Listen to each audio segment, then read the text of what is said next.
જો નીરા શું કરે છે મારો દીકરો? ધેન છે ને આપે છું. ઈ એપ્રોન છે અને નીરા અત્યારે શેફ બની છે. અને તમે કમેન્ટ કરજો કે નીરા શું રસોઈ બનાવે એમ. નીરા તને શું આવડે છે બનાવતા? ચોકલેટ, સ્લશી, ગોગા જેવી શેફ બની છે. શેફ છે નીરા. મેગી તારી માટે બનાવું. શું બનાવીશ?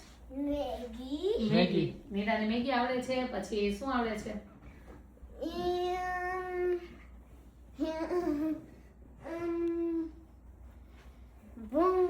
સમજો આ એક સિક્રેટ કહી દઉં તમને કોઈને ખબર નહીં હોય મમ્માનું અને નીરાનું કે મમ્માનું અને નીરાનું 50-50 કોન્ટ્રીબ્યુશન હોય. આ શું કહેવાય બધું જમવાના પ્રોસેસમાં મમ્મા બનાવે, નીરા જમે, પછી મમ્મા વાસણ ઉટકી નાખે, નીરા જ્યારે ડ્રાય થઈ જાય પછી એમાં જમે, એટલે એ ટાઈપનું હોય થોડું.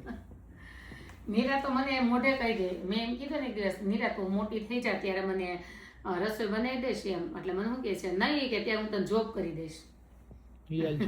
એટલે એને જોબ કરવી છે પણ રસોઈ નથી બનાવી. 7-11 વર્કર નો લાગે. રસોઈ બનાવું.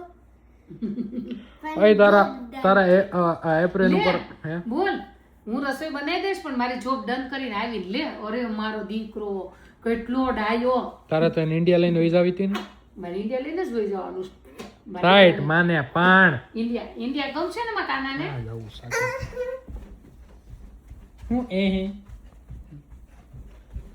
કઈ ગમશે નહીં. આ મિડ ઇન્ટરવ્યુ કાર્ડિયો ચાલુ કરી દીધું. બોલો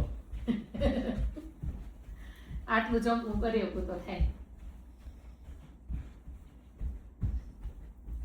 ચાલ હું તને મૂકી જાઉં.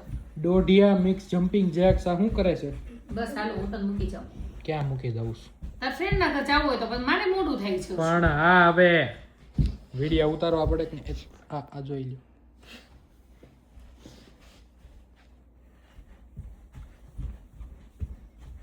બસ હવે ચાલ.